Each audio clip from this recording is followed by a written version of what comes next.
Card scraper is very simple yet very useful tool, and you can sharpen it in about 3 minutes.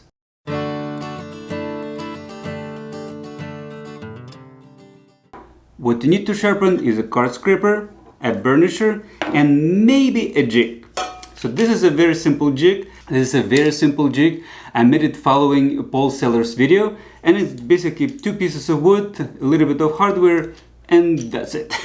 This can be used for 3 purposes. So one, it's simply to hold the card scraper, and it's easier to hold it in the vise instead of just a small piece of metal. The second one, if you put it almost flush with the sides, you can easily file for 90 degrees or use the diamond plate to file for the 90 degrees. And the third one is if you put it a little bit higher than the sides, I would say like 1/8 of the inch, you can actually get very consistent angle for your hook. So do you need a jig?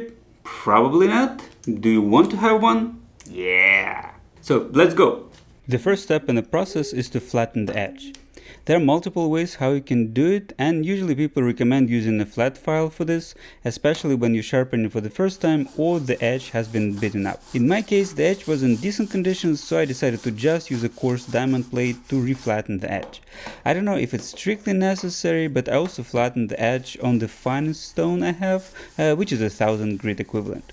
At the end of the process, you should have a burr on both sides that you can feel with your fingers and, if your eyes are good enough, to see it. The second step is to remove the burr that you just created. It is actually a bad burr and not what we actually want to have on a card scraper. The correct technique for this is to apply even pressure and carefully polish the side on the finest stone you have. This process would remove the burr and prepare for actually pulling the hook, which is next stage. So the pulling stage is really simple, especially if you have a Paul Seller jig.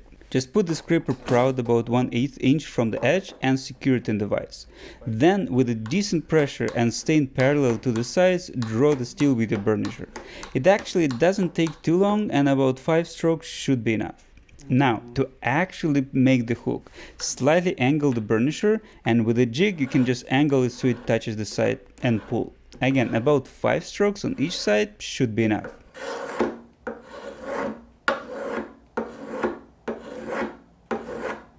And that's it.